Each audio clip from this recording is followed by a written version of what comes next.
Es Mi TV, la televisión a un clic. A comenzar esta conversación que anunciamos ayer cuando recibimos la confirmación de la presencia del presidente Funes, inmediatamente comenzamos a anunciarlo en nuestros noticieros, sobre todo por lo oportuno de la entrevista. Hay muchos temas, el país recién acaba de superar una crisis institucional que hoy finalmente tendrá su resolución con decretos en la Asamblea Legislativa. Además está lo que obviamente es el punto más bajo de las relaciones del presidente con la ANEP, que ayer pues publicó un comunicado bastante enérgico, fuerte en cuanto a su contenido, y otros temas de la realidad nacional que voy a conversar con el presidente de la República, Mauricio Funes, quien ya nos honra con su presencia aquí en el estudio. Bienvenido, presidente, buenos días. Buenos días, Jorge, muchas gracias por tu invitación y un saludo a la audiencia de la Telecorporación Salvadoreña. Si me permite, en un par de minutos puntualizamos un par de temas que le propongo conversar esta mañana.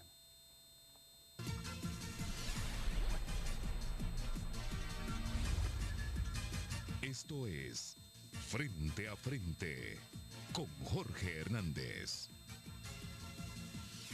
Esta mañana se tiene previsto se desarrolle la sesión plenaria extraordinaria para que se hagan efectivos parte de los acuerdos que se alcanzaron por parte de los partidos políticos con la mediación del presidente Funes para superar la crisis institucional que atravesó el país por más de 2 meses. No cabe duda que la instalación de una mesa de negociación es el mecanismo más eficaz para resolver las diferencias, y a pesar de que en todo este tiempo ha habido sectores que dudaron de la voluntad de los partidos políticos, dudaron de la imparcialidad del presidente de la República, dudaron y en algunos casos trabajaron en contra de la mesa, en contra del ambiente que se requería para que la mesa produjera resultados, y con escepticismo llegaron a pensar de que la mesa no iba a lograr resultados.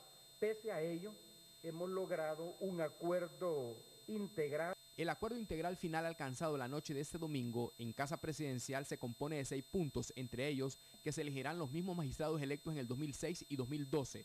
La Sala de lo Constitucional quedará intacta y se incorporará a la misma José Salomón Padilla, quien a su vez será nombrado presidente de la Corte Suprema de Justicia.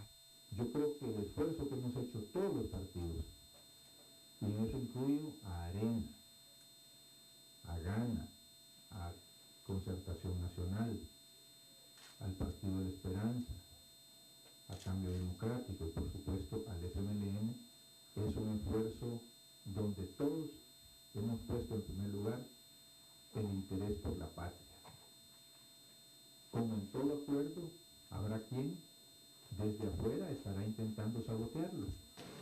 En la solución que se le da a todo este tema de la crisis, categóricamente se habla que la Sala de lo Constitucional quedará integrada por, se menciona al doctor Padilla, pero se mencionan a los 4 nombres actuales. O sea que yo espero de que se cumpla pues ese compromiso adquirido en Casa Presidencial y que esto no pase a más.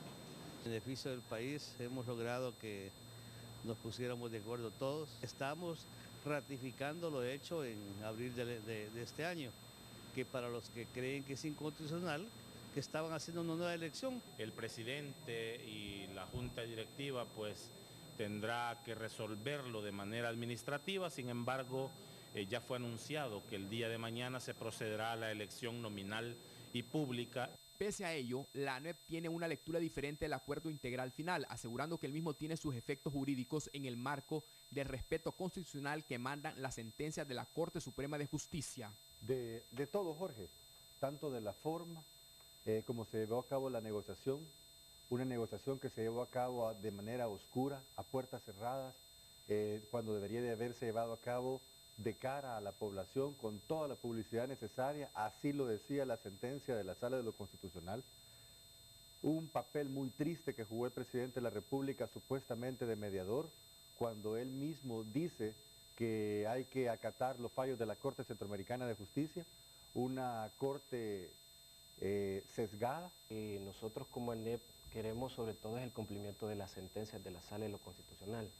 Quiero comentarte que estos acuerdos quizás fue falta de asesoría al mediador y a todos los partidos políticos. Estos acuerdos ya traen vicios de constitucionalidad. los partidos políticos, ni siquiera representados por sus fracciones, pueden determinar la exclusión de 20 personas en el listado, que han venido mencionando no solo el presidente, sino también los diferentes partidos. Ayer por la tarde, ANEP en pleno también sentó posición sobre las reformas que, a iniciativa del Ejecutivo, se realizaron a las leyes orgánicas de 19 instituciones autónomas, con las cuales se estarán dando potestad al presidente de elegir a los representantes del sector privado en las juntas directivas de las mismas.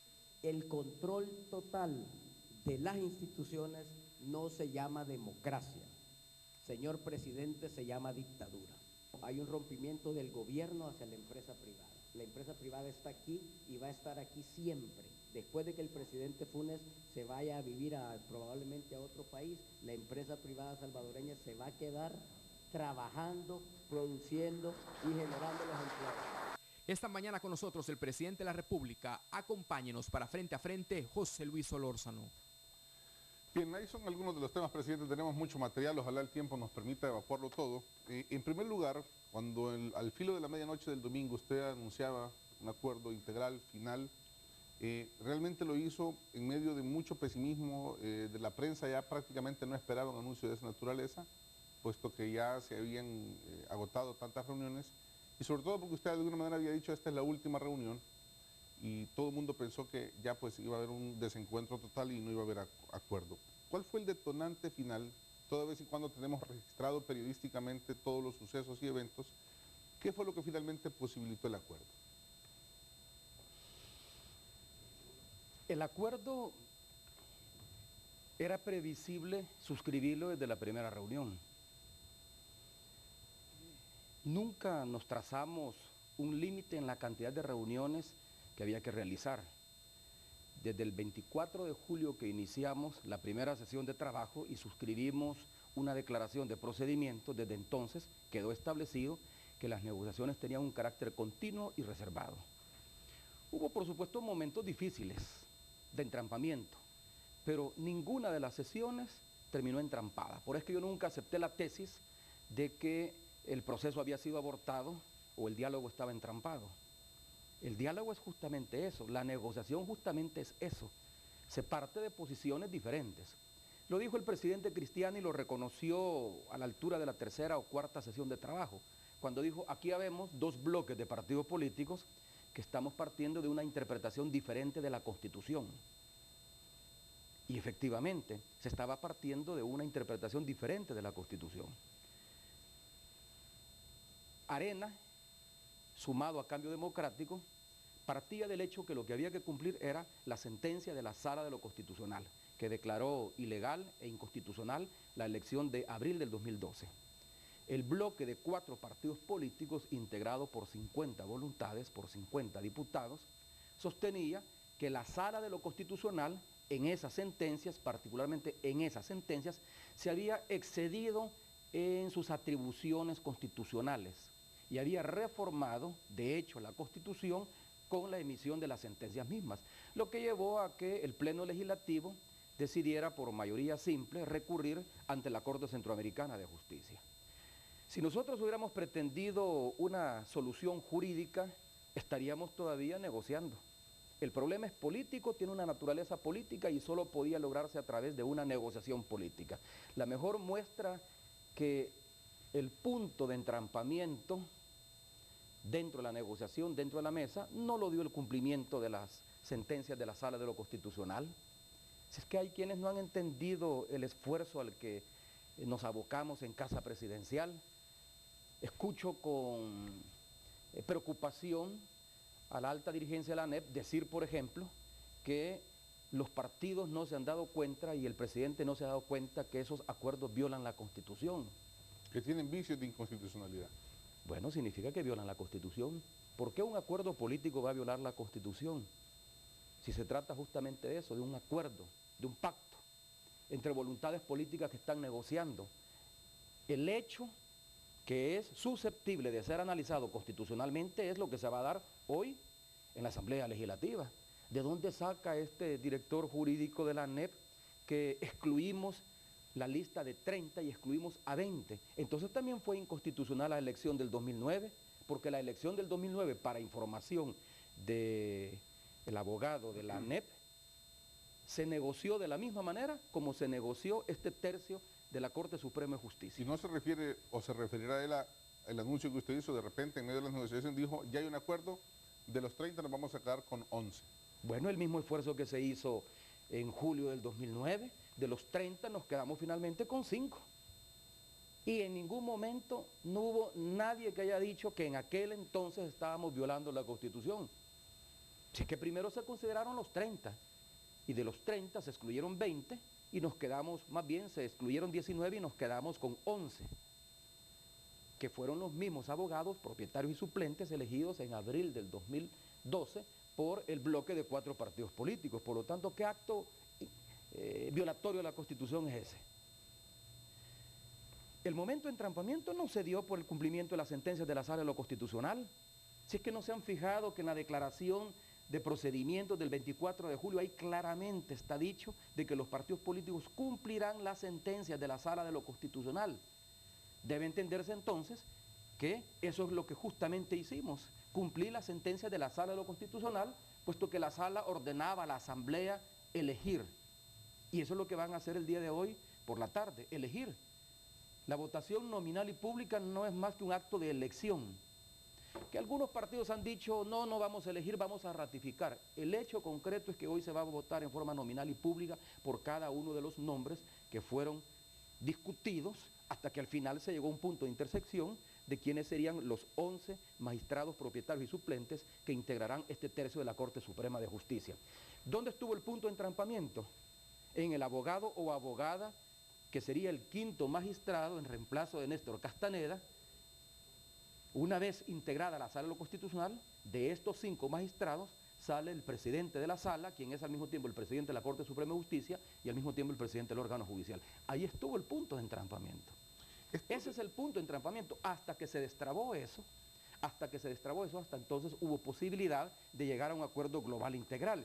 Y ahora podemos revelar interioridades de la mesa. Yo no sé por qué han insistido a lo largo de estas 17 sesiones de trabajo que las negociaciones tenían que hacerse en forma pública, ante la presencia de ¿quién? De la prensa. Si todos los días que teníamos negociación, yo salía al final, mandatado por los partidos políticos, a informar de lo que había acontecido en el seno. No solo era ese tema, sino que Arnoldo Jiménez dice que fueron negociaciones oscuras. Bueno, pero no así se ha elegido la Corte Suprema de Justicia siempre, pues. Si es que la ANEP le llama oscuro a lo que no controla. Si la mesa se hubiera hecho en la ANEP, probablemente no hubieran sido negociaciones oscuras. Como la mesa se hizo en Casa Presidencial y la ANEP no controla Casa Presidencial, históricamente los grupos empresariales a través de su gremial más representativa han controlado Casa Presidencial, han nombrado ministros, han nombrado funcionarios del gabinete económico y como ahora no los han nombrado, entonces no los controlan. Y como no los controlan, entonces es neutral. Si los controlaran, como no los controlan es imparcial, no es neutral. Si los controlaran, entonces sería neutral. No podían ser negociaciones abiertas. Estábamos discutiendo algo tan complejo como es la integración de la Corte Suprema de Justicia para hacer funcionar el órgano judicial. Al final se logró un acuerdo, de la misma manera como se logró ese acuerdo en julio. Si en julio del 2009, cuando yo intervine como facilitador de una mesa que se instaló en CAPRES, en Casa Presidencial, ahí participaron 2 bloques negociando, el bloque de derecha mayoritario porque estaba integrado por los diputados de Arena, en ese entonces PDC y PCN, y el bloque de izquierda integrado por el FMLN, quien tenía 34 diputados más 1 de Cambio Democrático, 35, pero el resto estaba en el bloque de la derecha. Ahora, fue evidente, obvia e insistente la oposición de Arena con respecto o al nombre de Ovidio Bonilla. Por supuesto, y entonces eso es lo que traba la negociación. Es lo que traba la negociación. Pero ¿cómo sale, si la oposición fue tan acérrima, tan tajante sobre el nombre de Ovidio Bonilla y de repente sale Salomón Padilla, presidente? Tuvo que moverse el bloque de 4 partidos políticos. Veamos, al partido Arena se le hicieron varias concesiones en la mesa. Habría que decirlo también, si la ANEP no está de acuerdo con el compromiso que se adquirió, que se lo reclame a su partido representante dentro de la mesa. Bueno, ayer prácticamente lo hizo aquí en este programa. Bueno, pues sí, pero es que ahí no solo estaba negociando el bloque de 4 partidos políticos, estaba también el partido Arena, sin cuyo voto no es posible tomar decisión calificada en la Asamblea Electiva y con votación calificada es que se eligen los magistrados de la Corte Suprema de Justicia, pero al partido Arena se le hicieron varias concesiones. Se sacó el tema de la demanda ante la Corte Centroamericana de Justicia de la mesa. Arena proponía que se desestimara la demanda y en la práctica la demanda fue desestimada.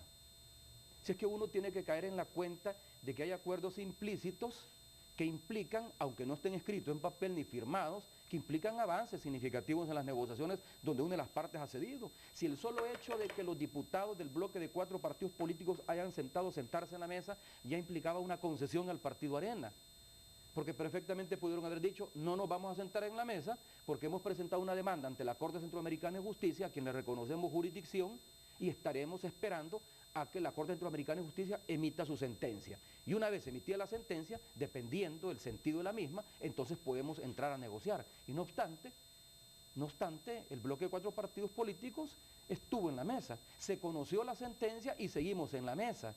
La sentencia le daba la razón a la Asamblea y consideraba que la Sala de lo Constitucional sería excedido en el uso de su función y por lo tanto su sentencia que declaraba ilegal la elección de abril del 2012 era inexistente, no era legal, por lo tanto había que volver al acto anterior, que era la elección de abril de 2012. Perfectamente el bloque de 4 partidos políticos pudo haber dicho, presidente, los magistrados están electos, la Sala de lo Constitucional nos ha dado la razón y como nosotros sí le reconocemos jurisdicción a la Sala, por lo tanto no hay nada que negociar. Lo que se debe de proceder es a instalar la Corte, a que los magistrados que elegimos en abril del 2012 se instalen, como así ocurrió el 1 de julio y el 15 de julio.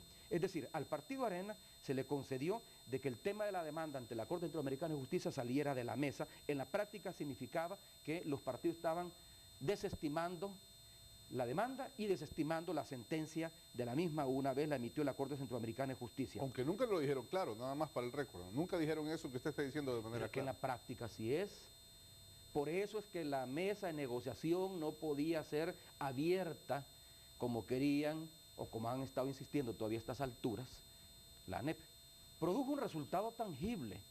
¿Qué es lo que se va a hacer hoy por la tarde si no cumplir las sentencias de la Sala de lo Constitucional? No, hoy en la tarde justamente se van a elegir el tercio de magistrados que de acuerdo a la Sala de lo Constitucional no debió haber elegido la legislatura anterior, sino que le corresponde a esta legislatura. Eso es lo que se va a hacer.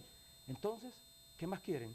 Se va a cumplir la sentencia de la Sala Constitucional, se va a proceder a una votación nominal y pública para elegir ese tercio.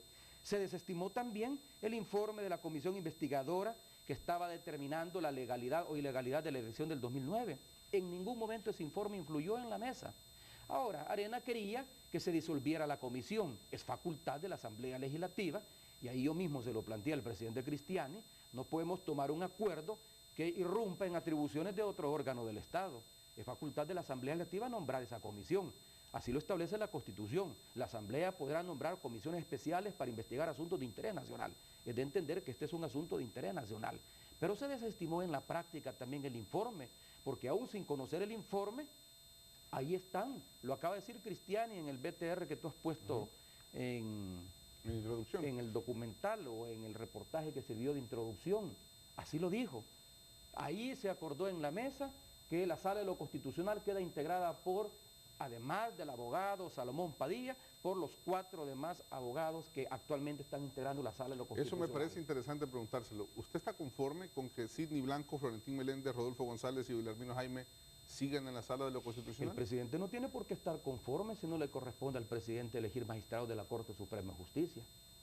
Bueno, pero ¿va a interactuar con ellos o ha sido objeto de sentencias que han afectado Lo que quedó en evidencia, y ese es otro de los ejercicios positivos de esta mesa, son los exabruptos de uno de los integrantes de la Sala de lo Constitucional.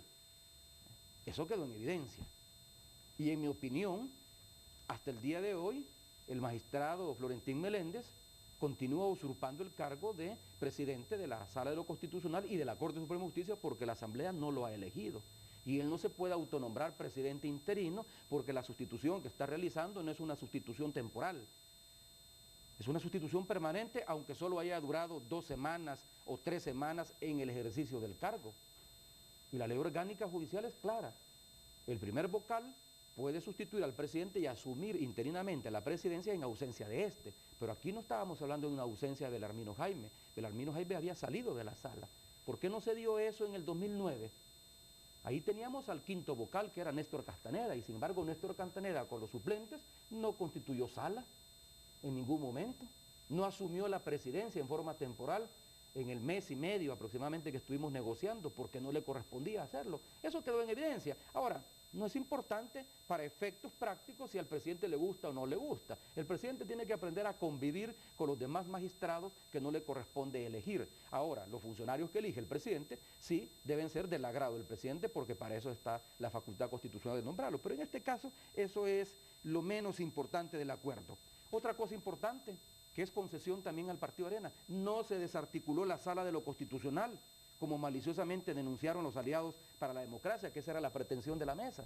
Yo lo dije expresamente a la altura de la 6ª o 7ª sesión de trabajo. En ningún momento esta mesa tiene como propósito desarticular la Sala de lo Constitucional, porque los magistrados elegidos en el 2009 no son objeto de esta mesa. De esta mesa son objeto los magistrados del 2006 y los magistrados del 2012, no los del 2009. Y así ocurrió. En ningún momento se ha desarticulado la Sala de lo Constitucional. Al bloque de 4 partidos políticos, Arena, FMLN, Partido de la Esperanza, CN y Gana, también se le hicieron concesiones importantes. Se ratificaron en sus cargos propietarios y suplentes a los magistrados que fueron elegidos en abril del 2012.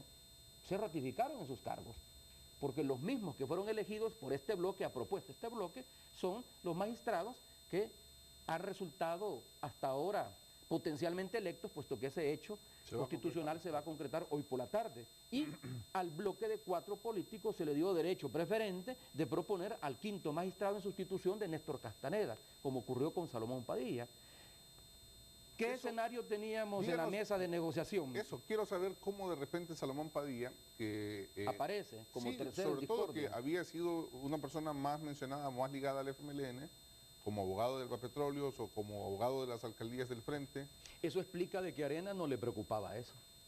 Si no, no hubiera dado los votos.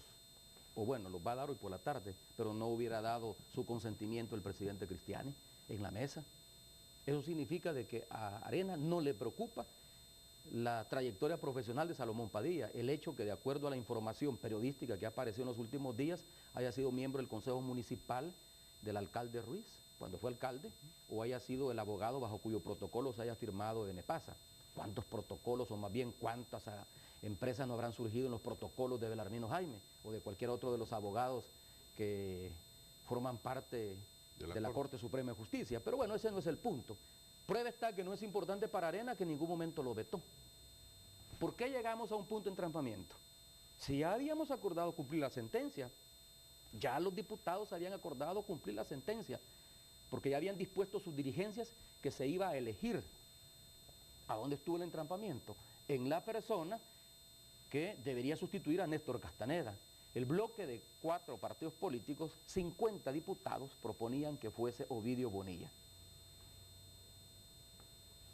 Arena lo rechazaba.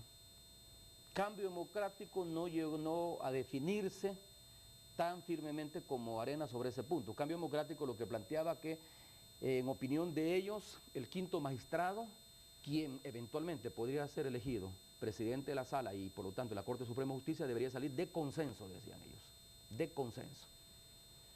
Arena no lo aceptaba hasta el último momento. Yo mismo se lo pregunté en la madrugada del domingo al presidente Cristiani y por eso propuse que se suspendiera momentáneamente, que se hiciera un receso en la negociación, no solo porque ya la gente estaba cansada, si estábamos hablando a las 3:30 de la mañana, sino porque también habíamos llegado a un punto muerto. Yo claramente le dije, la posición de Arena es no aceptar a Ovidio Bonilla como magistrado de la sala y mucho menos como magistrado de la sala de lo constitucional.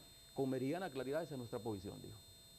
Entonces, ¿por qué hubo acuerdo? Porque el bloque de 4 hizo otra propuesta, ya en el camino, en el transcurso de la tarde del domingo, ya para la noche, hizo otra propuesta. ¿Qué fue Salomón Padilla? Que fue Salomón Padilla y que inmediatamente Arena lo aceptó. Entonces, al final, las negociaciones, desde la segunda sesión, se convirtieron en negociaciones similares a las que se instalaron en julio del 2009, que no han sido cuestionadas por la ANEP ni por los aliados por la democracia, que no han sido cuestionados por la misma Corte que en aquel entonces fungía como tal.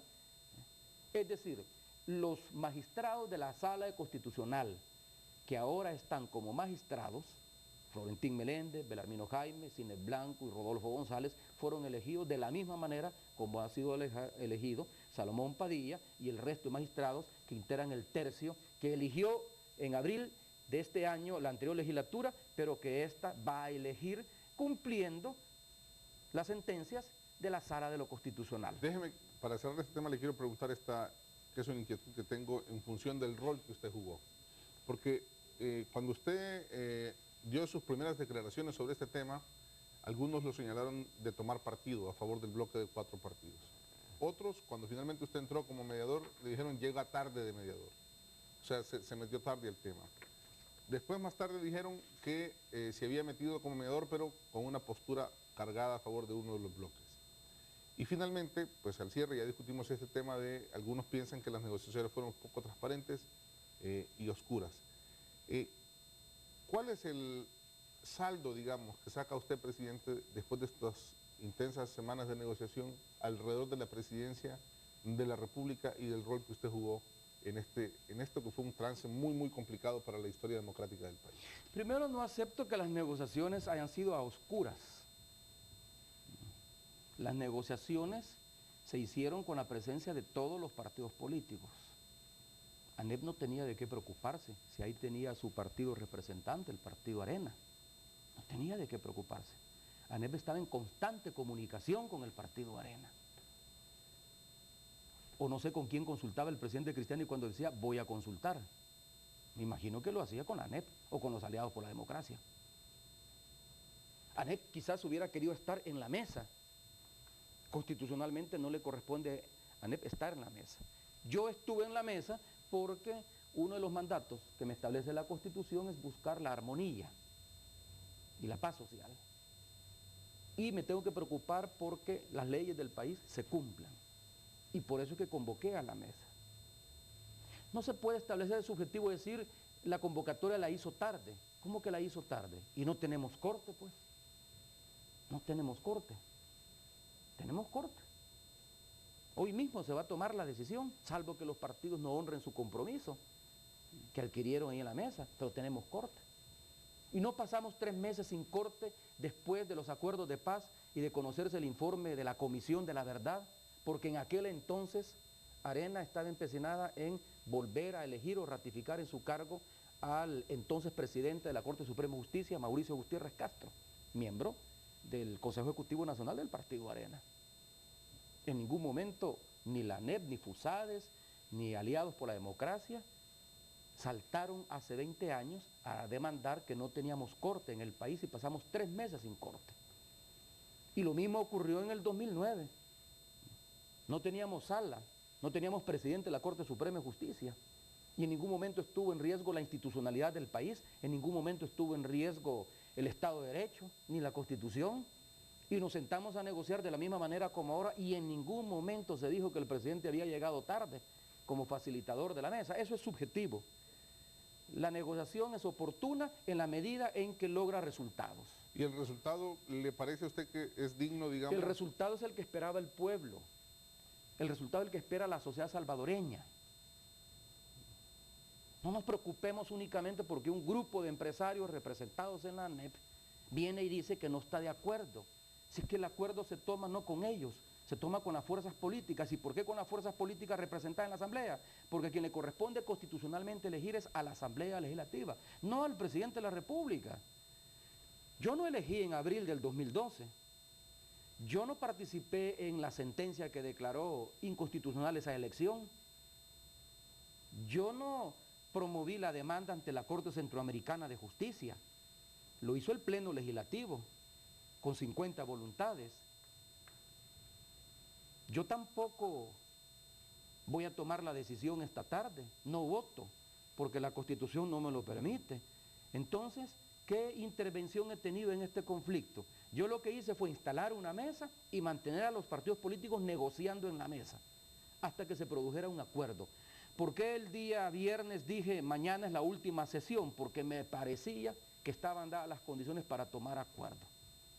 Muy a pesar de todas las presiones y del sabotaje permanente que hicieron algunos sectores que no querían que la mesa produjera acuerdos porque sencillamente no los iban a controlar.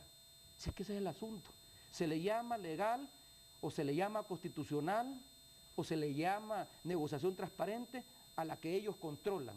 y a las que no controlan, entonces esa negociación se hace a oscuras. El país necesita corte, el país necesita una sala de lo constitucional plenamente integrada, el país necesita al presidente de la sala, que es al mismo tiempo el presidente de la corte y el presidente del órgano judicial. Y eso es lo que produjo la mesa y eso se va a concretar el día de hoy. No le parece a ANEP, ¿qué vamos a hacer? Pero el país va a seguir caminando con o sin la ANEP. Bueno, vamos a hacer una pausa. Cuando regresemos, a propósito de ANEP, ayer ANEP reaccionó a lo que ellos consideraron la instalación de una dictadura por parte del presidente Funes al expulsarlos, según ellos, de las instituciones autónomas donde tenían representantes. Lo digo así porque así lo puso por escrito ANEP y me gustaría conversar también sobre ese tema. Ya regresamos.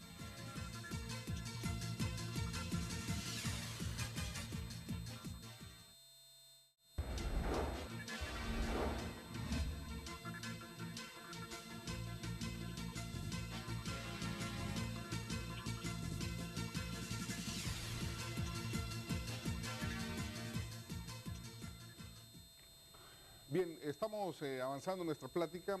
Ya hemos evacuado el tema de la mesa de diálogo que presidió el presidente Mauricio Funes, que él fungió como mediador y que va a producir, o que ya produjo, mejor dicho, un acuerdo que se concreta esta tarde con la votación en la Asamblea Legislativa de las diferentes fracciones, eligiendo a nuevos magistrados de la Corte Suprema de Justicia, ratificándolos del 2006 y, en fin, poniendo ya en la práctica todos los acuerdos que el domingo a medianoche anunciaba el presidente Funes.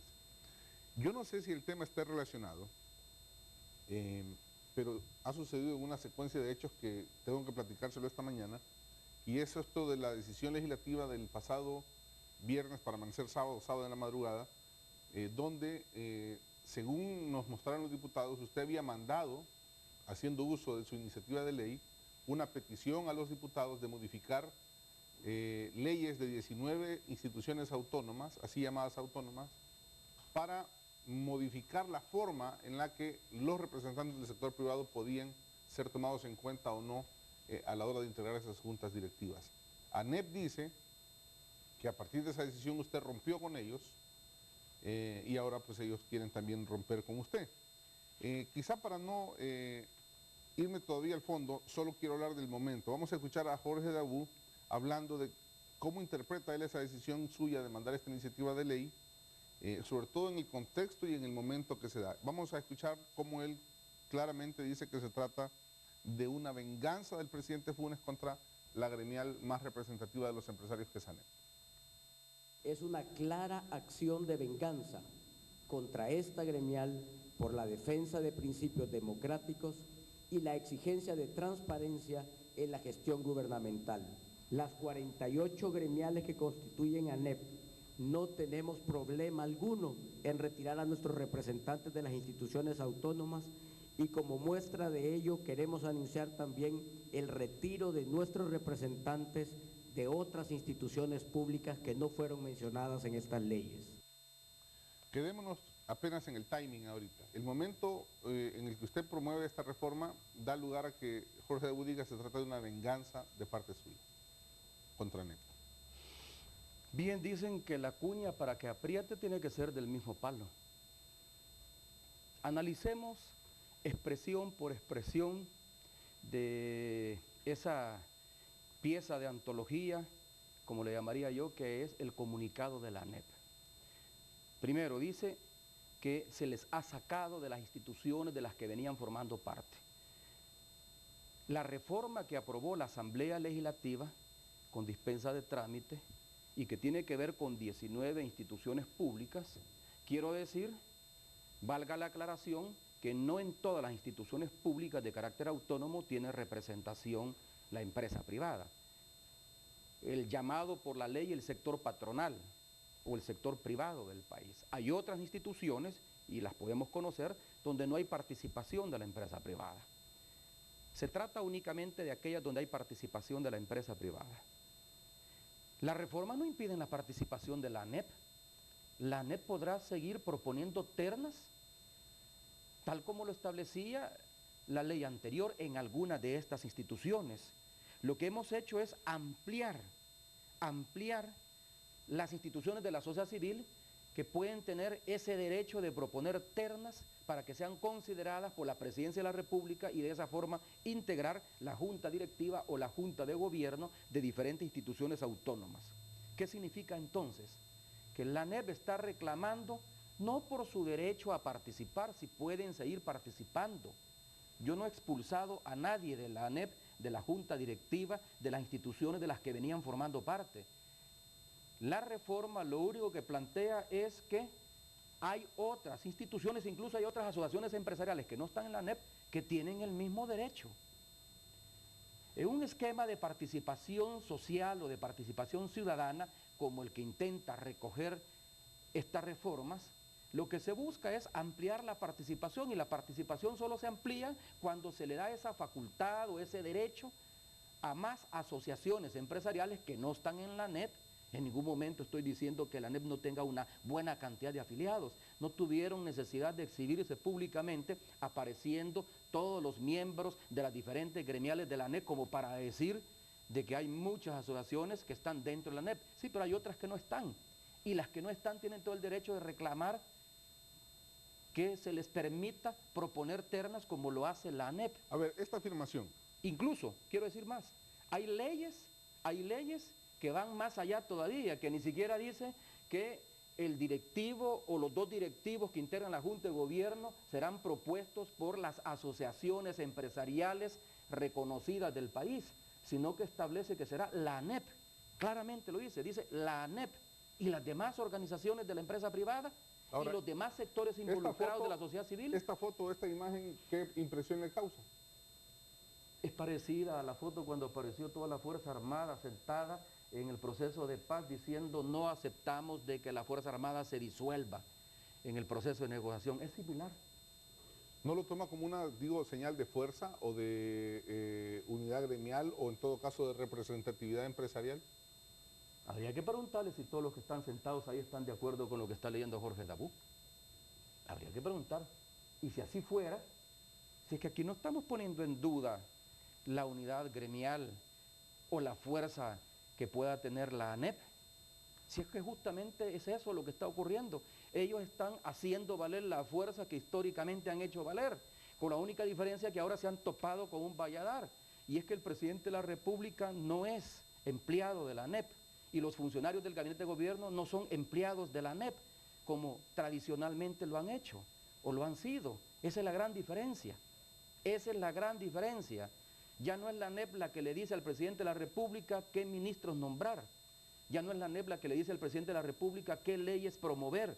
Ya no es la ANEP la que le dice a la Asamblea Legislativa qué leyes aprobar. Cada órgano de Estado ejerce sus facultades.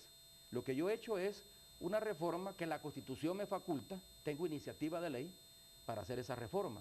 Y lo único que he planteado en la reforma es de que además de la ANEP habrán otras instituciones que podrán proponer, que los aliados por la democracia le reclamen a la ANEP, que por qué les está excluyendo a ellos, que las instituciones de la sociedad civil que forman parte de aliados por la democracia le reclamen a la ANEP y le digan, mire, ¿qué está pasando, ANEP?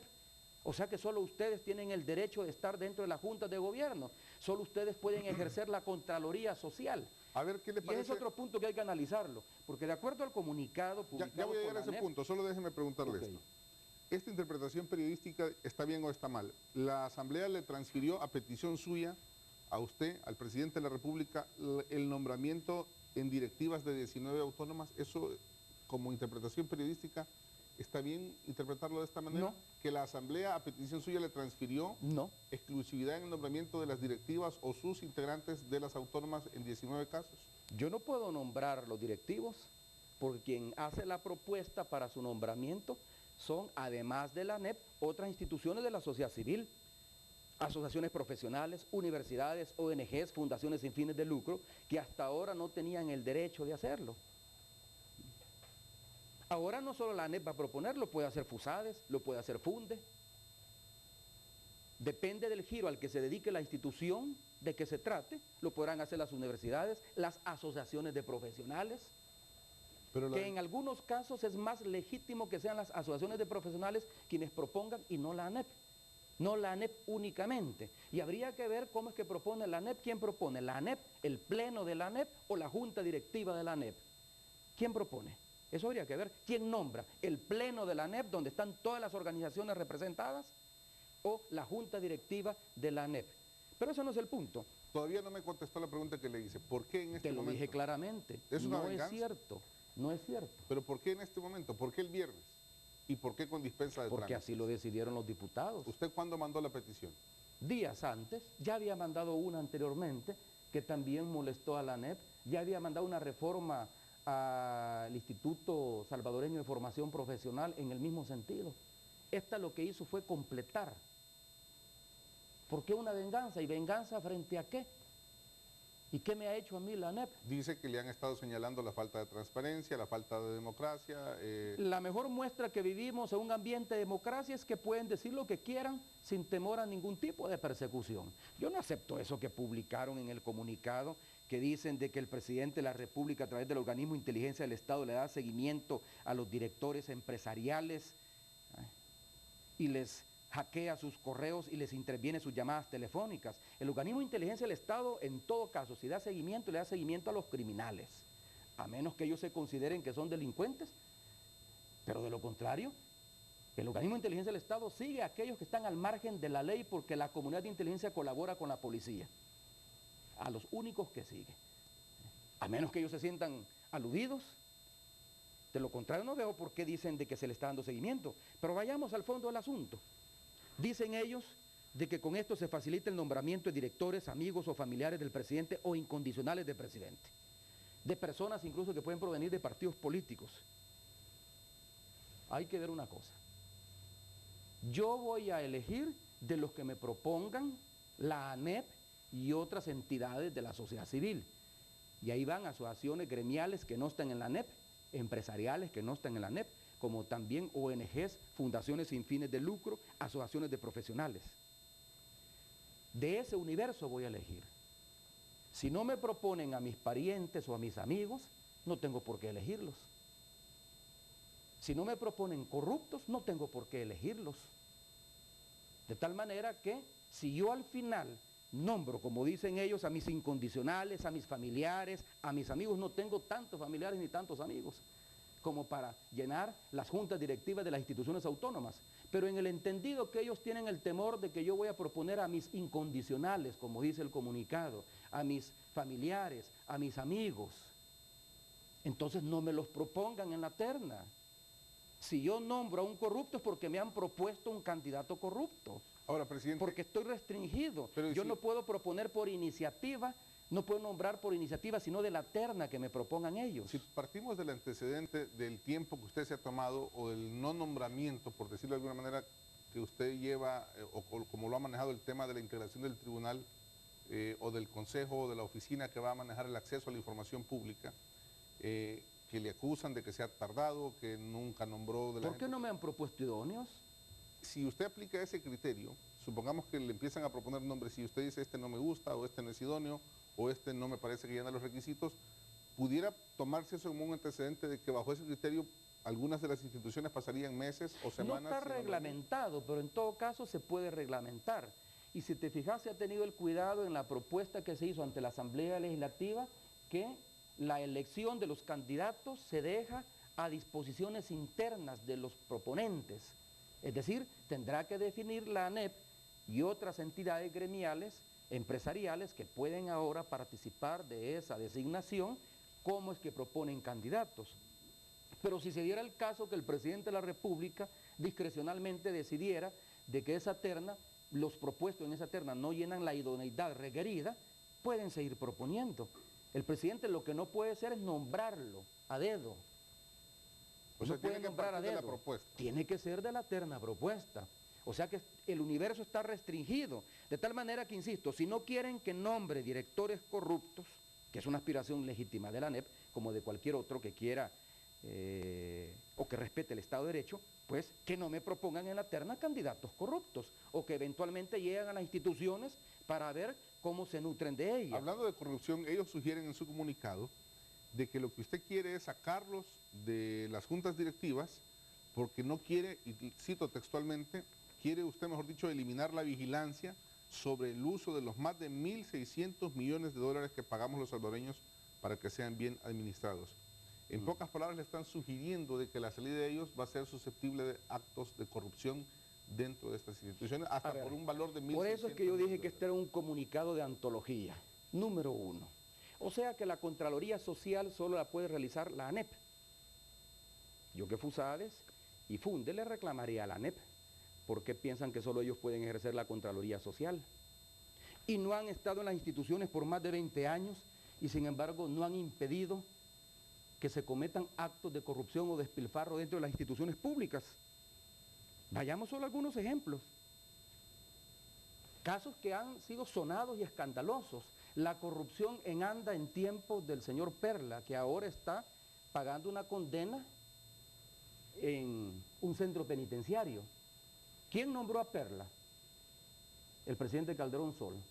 ¿Quién lo ratificó en su cargo porque lo consideró un excelente funcionario? El presidente Flores. ¿De dónde venía Perla? Del sector empresarial. Perla en su junta directiva tenía empresarios, no, claro que tenía empresarios, nombrados por la ANEP. Y estos empresarios no se dieron cuenta de lo que estaba haciendo Perla. ¿Y entonces para qué los tienen ahí, pues, si no se dan cuenta de lo que estaba haciendo Perla? El Seguro Social en tiempos del señor Majano. ¿Quién nombró al señor Majano? El presidente Cristiano. ¿De quién era pariente el señor Majano? De un miembro del COENA, cuñado de un miembro del COENA, actual. Era pariente el señor Majano. ¿Quién nombra a parientes, amigos? ¿Este servidor? No, lo nombró el presidente Cristiano. ¿Quién estaba en la junta directiva del Seguro Social en ese entonces? Un conocido caso de corrupción que la única diferencia con el caso de ANDA es que no fue judicializado. Pero ahí están las evidencias del despilfarro y del desvío de recursos para cuentas privadas. ¿Qué hicieron los representantes de la ANEP en ese entonces dentro de ANDA? Fueron dentro del Seguro Social. ¿Fueron ellos quienes hicieron la denuncia? No, la denuncia lo hicieron periodistas, sindicalistas. ¿Dónde estaban entonces los que ejercían la Contraloría Social en ese momento? ¿Dónde han estado los que ejercen la Contraloría Social en el Seguro Social en todos estos años de mora patronal? ¿Qué es la mora patronal en el Seguro Social? Una verdadera estafa. Significa que hay empresas que no pasan sus cuotas, mientras los trabajadores sí pasamos nuestras cuotas al Seguro Social porque nos las trasladan mecánicamente cuando nos las descuentan en nuestro salario. Hay empresas que no lo hacen. Y la deuda, la mora patronal es una mora millonaria. ¿Dónde están los representantes de la ANEP dentro del Seguro Social para exigirle a las empresas que paguen lo que le deben al Seguro Social? ¿Dónde están? Probablemente la respuesta a lo que usted está preguntando lo dice la misma ANEP en su comunicado cuando dice que ellos apenas, uso la palabra a propósito, apenas tienen 1 o 2 representantes en todas esas juntas suficientes para darse cuenta de lo que está pasando dentro de la institución. Tienen un representante, este representante tiene 2 ojos y tiene el cerebro suficiente para darse cuenta si un proceso de licitación es amañado o no. Suficiente para darse cuenta, y si no, ¿para qué los tienen? Y entonces, ¿para qué ejercen la Contraloría Social? Si no son capaces de identificarla y de denunciarla. Bueno, podemos ir haciendo más casos. CEL. ¿Dónde estaban los representantes de la CEL cuando se firma el contrato espurio con Nejapa Power que le ha implicado al Estado y por lo tanto a los salvadoreños que mantenemos CEL con nuestros impuestos pagar sumas onerosas por un contrato espurio que firmó en ese entonces el tesorero del Partido Arena, que al mismo tiempo estaba fungiendo como presidente de CEL? La gran caja chica del gobierno se decía en ese entonces. ¿Pero dónde estaban los representantes? ¿Dónde han estado los representantes de la empresa privada en tiempos en que el actual diputado Sigfrido Ochoa Pérez era presidente de la CEL? Yo recuerdo, porque ejercí el periodismo, que para ese entonces todos los problemas de la institución, incluso problemas de malversación de recursos, se le imputaban al presidente de la institución, con justicia o no, no lo sé. No era yo quien lo acusaba. Pero ¿dónde está el representante de la ANEP en ese entonces? ¿Dónde estaba el representante de la ANEP en el caso del Ministerio de Turismo? ¿A qué caso me refiero? El presidente actual de la Cámara de Comercio, el licenciado Luis Cardenal, fue nombrado ministro de Turismo por el entonces presidente Saca. Y a sabiendas, porque la ley lo establece, y ningún funcionario puede argumentar que no conoce la ley, participa en una licitación, le vende al gobierno producto que él mismo en su empresa familiar se encarga de vender, y participa. Y se dan cuenta No se dieron cuenta los representantes de la ANEP en la Corporación Salvadoreña de Turismo o en el ISTO. La prensa se da cuenta. Y entonces el señor se ve obligado a renunciar. En lugar de renunciar a participar como contratista del gobierno, renuncia al gobierno para seguir siendo contratista del mismo. Entonces, señores de la ANEP, ¿qué garantía nos dan ustedes de que van a ejercer la Contraloría Social si en estos más de 20 años de gobierno después de la firma de los acuerdos de paz han estado dentro de las instituciones, han participado en las juntas de gobierno, han tenido ojos dentro de las instituciones, acceso a información privilegiada y sin embargo no han dicho nada? Ningún acto de corrupción que se ha conocido en todo este tiempo ha sido a iniciativa de la ANEP. Hemos presentado más de 70 casos de corrupción o de presunta corrupción, porque no ha sido demostrada, ante la Fiscalía General de la República, y en ninguno de esos casos documentados por mis funcionarios que se presentaron ante el Ministerio Público ha participado o ha tenido que ver la ANEP. En ninguno de esos casos. Vamos sobre otro, ya para terminar este tema, sobre otra idea fundamental que tiene el comunicado de ANEP. Vamos a retomar un audio, un video que presentamos al principio donde Jorge Dabú hablaba de que estamos en una dictadura, pero antes ellos hacen un parangón, un paralelismo, y después de que hacen una enumeración de cómo hay persecución en el país, hay seguimiento de parte del OIE, incluso amenazas a muerte, en el caso de Aliados por la Democracia, lo mencionan en su comunicado. ¿Qué tiene que ver el gobierno con eso? Pues no lo sé, pero ellos lo mencionan, y luego dice, y lo voy a leer textualmente para luego escuchar al presidente de ANEP, dice: lo que hace Funes hoy, o sea usted, es exactamente lo mismo que han hecho otros presidentes no democráticos en los países del ALBA. Otra pieza de antología. Otra pieza de antología. Pues no sé si por antología, pero me pareció interesante mencionarlo, sobre todo porque es ya ubicar a Funes, o sea, el presidente Funes, según ANEP, en esa órbita de países afiliados al ALBA. A mí me parece que Federico Hernández se faja realmente cuando redacta estos comunicados. ¿Por qué Federico Hernández? Porque es el mismo que le hacía los discursos al presidente Flores y por eso es que lo eligen después diputado. Y ahora está en la Cámara de Comercio como director ejecutivo. Se faja, ¿no? Me parece que lo hace bien. Lo que hace Funes, aquí lo anoté yo, es exactamente lo mismo que han hecho otros presidentes no democráticos en los países del ALBA. Países donde están sumidos en el autoritarismo y la inestabilidad, etcétera, etcétera. Entonces Chile y su presidente, país paradigma de las libertades económicas, en la región, cuya burocracia es un referente de eficiencia y de transparencia gubernamental. Chile y su presidente, Chile es una sociedad autoritaria y su presidente es un dictador. ¿Sabe por qué? Los señores de la ANEP ignoran que en la reglamentación chilena, que es una de las más avanzadas de la región, en las juntas directivas de las instituciones autónomas no participa ningún representante del sector privado. Ningún representante. Cuando nosotros elaboramos estas reformas, los jurídicos de Casa Presidencial, que hacen mejor trabajo que otros abogados de la República, que se la llevan de conocedores del derecho de la Constitución, también un análisis comparativo de cómo son legislaciones de este tipo en otros países. Y hay una cosa interesante, en el caso de Chile, la Junta Aeronáutica Civil de Chile está conformada por 5 funcionarios públicos y 2 miembros designados por el presidente de la República. Aquí, la autoridad de Aeronáutica Civil, hay un representante de la ANEP, así dice claramente la ley. La ANEP en ese caso no propone candidatos. La ley dice que el representante, que el director, será nombrado por la ANEP, dice. No hay candidatos. En Chile no existe representante del sector privado. El Banco Central de Chile está integrado por 5 consejeros nombrados por el presidente de la República. No hay representante de la banca privada ni representante del equivalente a la ANEP en Chile. La Comisión Nacional de Energía está formada por un representante del presidente de la República y 6 ministros del órgano ejecutivo. La empresa privada ni se asoma. El Instituto de Previsión Social, que es dirigido de manera unipersonal por un delegado del presidente de la República. Ahí ni siquiera hay una junta de gobierno. El Instituto de Salud Pública, cuya dirección también es unipersonal, ahí no participa el sector privado. Y Chile tiene una administración pública envidiable. Entonces, por eso que digo que es una pieza de antología. Se deslizan expresiones sin pensarlas, sin meditarlas. ¿Para qué le están pagando a los jurídicos de la ANEP si no conocen estas otras experiencias? O sea que el país con mayores libertades económicas, porque ha sido siempre puesto como un referente de las libertades económicas, que ha sido cuna del neoliberalismo más conservador y ortodoxo en la región, que además es un referente de una administración pública eficiente, porque efectivamente lo es. Lo meten en este saco, lo meten en este costal. Allá no hay representantes de la empresa privada. Entonces pregunten, ¿y cómo en Chile se lleva a cabo la Contraloría Social si no hay representantes de la empresa privada? Las instituciones funcionan. Déjeme nada más hacer una aclaración. Ahorita va a desprenderse de esta transmisión el Canal 2 y el Canal 4. Para seguir con su programación regular, nosotros nos quedamos en Canal 6 para poder cerrar los temas que tenemos pendientes con el presidente.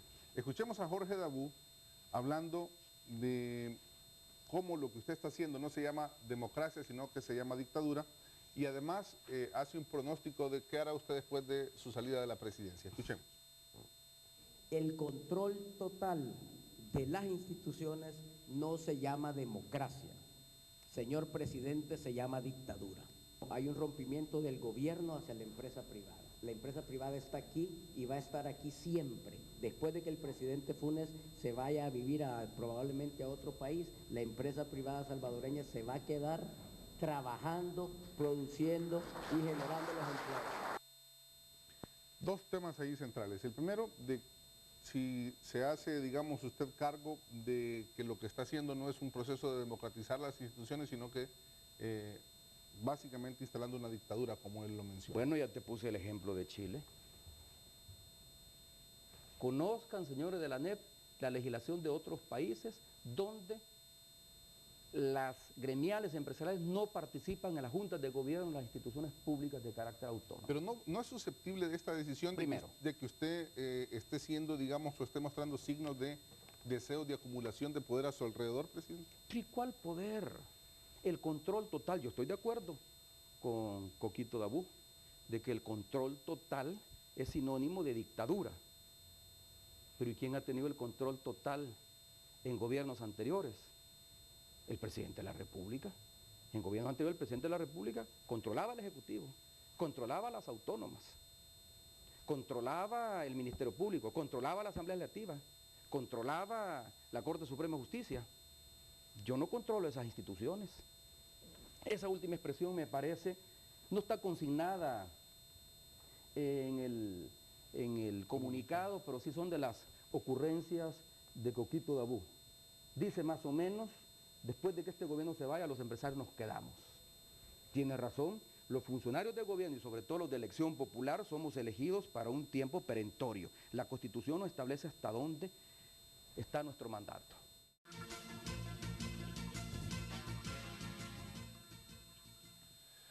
Bueno, ayer fue un día intenso, políticamente hablando, a nivel noticioso. Tuvimos tres noticias: el arribo a un acuerdo por parte de la mesa de diálogo que el presidente había propiciado o patrocinado en Casa Presidencial, que da como producto concreto que hoy la Asamblea va a materializar ese acuerdo político en decisiones y decretos legislativos. La otra noticia que era precisamente la reacción de ANEP a la decisión presidencial que apoyó la Asamblea de modificar la forma en la que se conjugan o que se conforman las directivas de 19 autónomas, un cambio en la ley en la que le da la potestad al presidente de elegir no de ternas exclusivamente presentadas por ANEP, sino de otras ternas.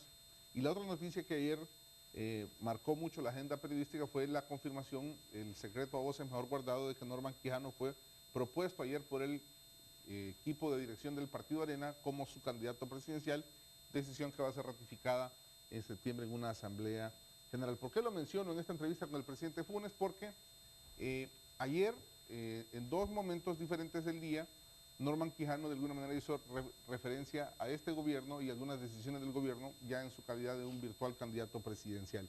Escuchemos a Norman Quijano ayer hablando de en qué momento asume él este reto de la candidatura presidencial del Partido Arena.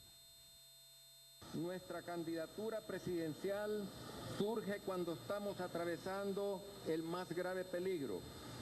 El FMLN y los partidos del pacto pretenden tomar el control de todas las instituciones del Estado para ponerlas al servicio de sus intereses partidarios. Necesitamos dejar atrás una década de gobernantes oportunistas que solo han buscado satisfacer su enorme ego personal y sus ambiciones desmedidas y malsanas.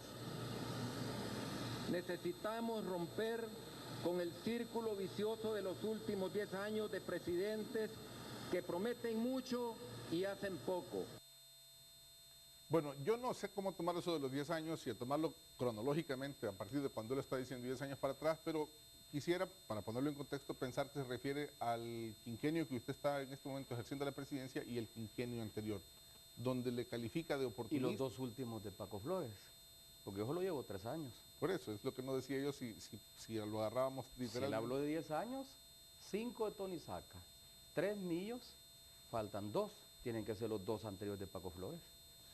Pero en todo caso es lo que está diciendo, que se trata de gobernantes oportunistas que solo han buscado satisfacer su enorme ego personal y su ambición desmedida y malsana, que son presidentes que han prometido mucho y han hecho muy poco. Mire, yo no voy a opinar sobre el candidato que el Partido Arena tiene todo el legítimo derecho de designar. Pero el candidato es eso. Ahí no estaba hablando el doctor Norman Quijano como alcalde, estaba hablando como candidato. Y el candidato es justamente eso. El candidato tiene que criticar al gobierno en turno para plantearse como la mejor opción en que la población debe confiar. Y por eso es que su interpretación acabará siendo sesgada, como ya lo comenzaron a demostrar algunas declaraciones que está dando. Por ejemplo, decir que un momento en que el FMLN intenta tomarse todas las instituciones del Estado y tener el poder total. Si es que el FMLN no controla la Asamblea Legislativa, necesita para la mayoría calificada de las 33 voluntades del Partido Arena. Necesita. El FMLN no controla la Corte Suprema de Justicia.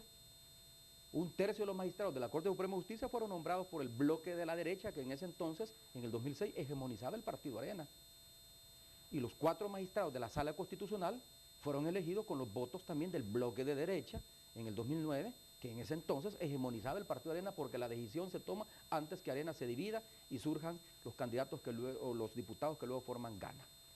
Por lo tanto, eso del poder total, me imagino que el doctor Quijano se estaba viendo al espejo cuando estaba haciendo ese tipo de referencias. Por un lado. Por otro lado, ahí hay declaraciones que no aparecen, pero que luego después las fue a decir en otro programa de televisión. No, pero le de digo, esta misma casa televisiva. No, pero hago referencia a eso porque sí, lo que reveló en ese programa de televisión, lo que anticipó en ese programa de televisión es lo que él haría si fuera elegido presidente de la República. Le menciono una. Dijo que propone eliminar los uniformes gratis y los programas uniformes útiles escolares. Bueno. Yo no sé si ya está elaborado el programa de gobierno del candidato Quijano, pero es claro, ya dijo él, si llega a ser presidente va a eliminar el programa de entrega de uniformes, así lo dijo él. Bueno, ¿qué digan los salvadoreños? Los salvadoreños quieren que se elimine el programa de entrega gratuita de uniformes útiles escolares y zapatos a 1.300.000 estudiantes provenientes de familias pobres del país. Bueno, voten por el candidato. ¿Quiere la población de que se eliminen los subsidios? Él dijo en la intervención, yo lo vi atentamente, yo tengo que estar pendiente de quién aspira a ser el sucesor del presidente de la República. Y dijo claramente, hay que hablarle a la gente con franqueza, dijo, y los subsidios hay que racionalizarlos.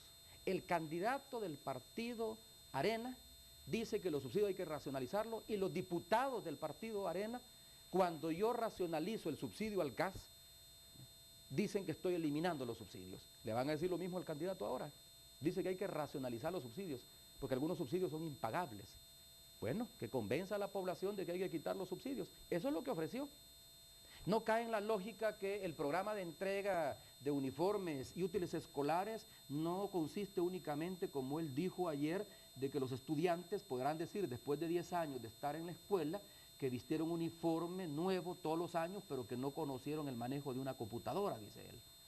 El uniforme permite y los zapatos permiten que los estudiantes se mantengan en el sistema educativo porque sus familias no tienen recursos para pagar uniformes, para pagar zapatos y para comprar útiles escolares. Y ese programa le da trabajo a miles y miles de micro y pequeñas empresas, la mayoría de ellas familiares que habían desaparecido del país porque la tela de los uniformes, porque los uniformes, la confección de lo mismo, no se las compramos a una maquila ni las traemos de afuera, sino que se lo damos al micro y al pequeño empresario y con eso generamos fuentes de empleo y hacemos llegar recursos a familias que hasta ahora no tenían otra forma de obtener recursos. Eso es lo que dijo el candidato del Partido Arena que va a quitar. Tiene todo el derecho, si la voluntad popular confía en él y lo elige presidente de la República, tiene todo el derecho de hacerlo, más si es lo que ofrece. Y la población tiene todo el derecho de ponderar si ese es el presidente que quieren.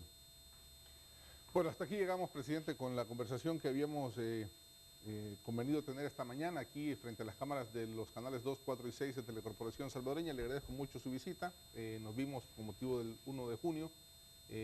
Las circunstancias nos obligaron a sentarnos más rápido de lo que yo pensé por toda la información y todos los sucesos que han venido al país. Yo solo termino preguntándole si este suceso, si este evento que comenzó allá por abril de este año, nos tuvo 4 o 5 meses en este tema, esta crisis institucional tiene el potencial de volverse a repetir o cree que ya nos vacunamos para que El Salvador no vuelva a pasar otra circunstancia u otra situación parecida a la que vivimos ahora.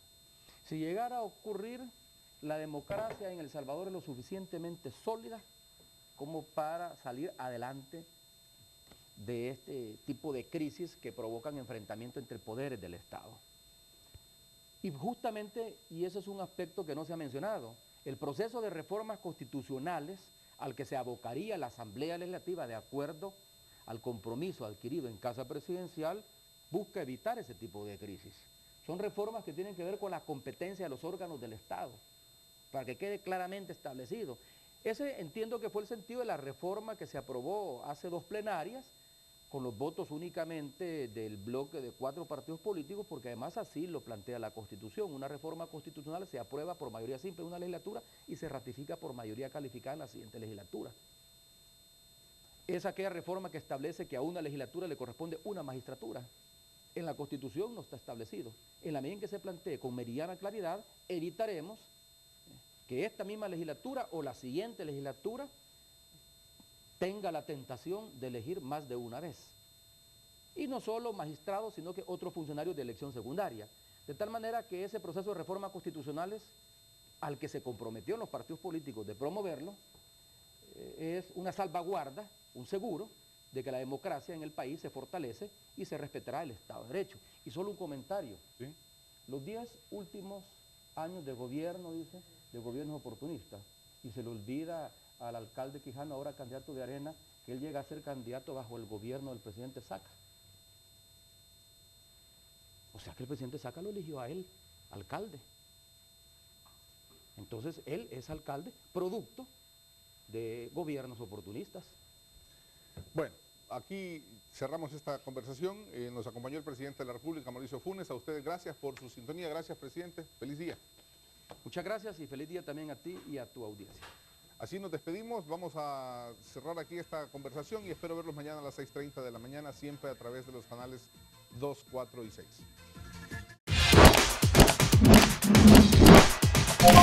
Es Mi TV, la televisión a un clic.